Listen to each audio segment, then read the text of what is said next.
नमस्कार शेतकरी मित्रांनो, शेतकऱ्यांची शेतीशाळा प्राकृतिक आधुनिक कृषी शोध प्रशिक्षण संस्था रामपुरी बुद्रुक च्या माध्यमातून आज आपण इथं सॉइल टेस्टिंग घेत आहोत। सॉइल टेस्टिंग आपल्याला खरीपसाठी घ्यायची आहे सोयाबीन आणि रब्बीसाठी घ्यायचा आहे आपल्याला ऊस। तर याचा सॉइल नमुना कसा घ्यायचा हे पहा।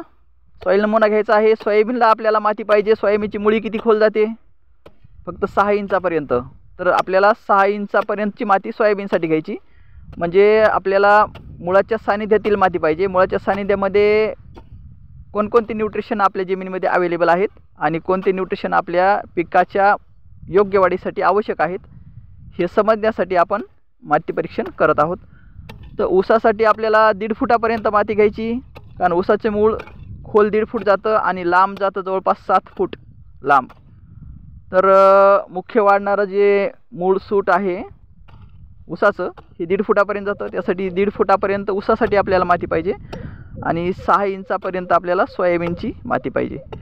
तर असा माती नमुना आपण आपल्या शेतामध्ये घ्यावा। तर अशा पद्धतीनं आपण जर माती परीक्षण केलं तर आपल्या रानामध्ये आपल्या रानाची जडणघडण जी आहे ही आपल्याला समजते आणि त्यानुसार आपल्याला न्यूट्रिशन मॅनेजमेंट करायला सोपं जातं। आपल्या जमिनीमध्ये जे असणारे अवेलेबल न्यूट्रिशन जे आहेत, जे फिक्सेशनमध्ये गेलेले आहेत, त्याला अपटेक कसं करून द्यायचं। दुसरी गोष्ट, जे न्यूट्रिशन अपटेक होत नाहीत तर तुर्तास पिकाला दुसरे न्यूट्रिशन कसे पोचती करायचे, ह्या गोष्टी थोड्याशा लक्षात घ्याव्यात।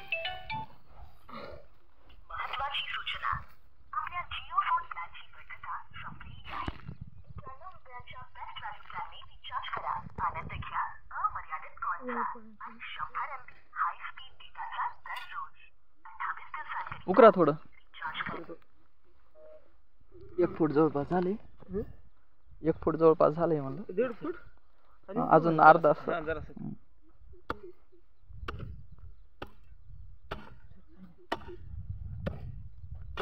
एक निबर टिकूर आण ना, काडी निबर काडी आण,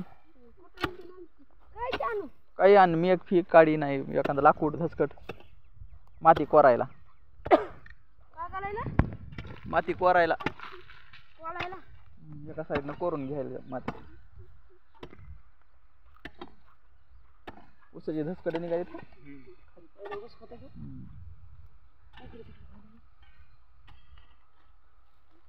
कोऱ्यानं बेजार होते माणूस।